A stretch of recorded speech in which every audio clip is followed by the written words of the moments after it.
Here are some tips when somebody that you love has passed away. First off, lock everything down if you have the ability to do so. If you're that person in charge, you're an executor, or you're very close, making sure that nobody just walks off with that person's stuff. That's the first one.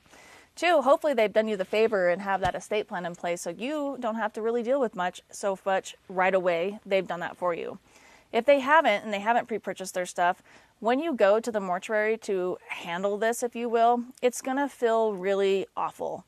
First off, that person's not with us. You're then now having to sign paperwork for their life and their body and what they wanted, and picking out trinkets, if you will, for their life. And that is a harsh reality. It's not going to feel fun. It's going to be very harsh. It's going to be very clinical. It's going to feel cold, and it's going to be very businesslike. You're going to have to sign a lot of papers, and oftentimes you're very upset. So having somebody who's not so in it with you, who's not so emotionally attached with you, is very helpful, because they're going to look at things from a more outside perspective and not an emotional aspect, and be able to either take notes for you, convey information for you, even sometimes help you fill out things, because it is really overwhelming.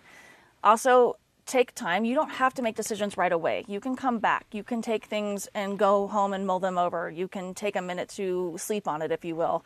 These decisions don't have to be made right now, especially with these big purchases that you're going to have to make. You're going to have people shoving numbers in front of you, and they're not doing it to be mean. That's their job. Okay. So, and usually they're really cool and really compassionate and really helpful, but they can only go so far. They don't know you.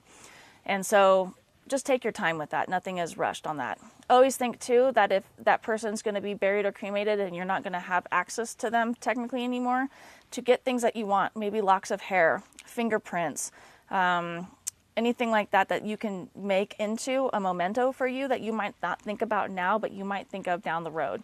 So those are always things to think about. But the biggest one is having that find a third party who's not emotionally connected to be your advocate and your support system to help you out in that time. If you got questions about that, let me know. And of course, when you think of death, think of me.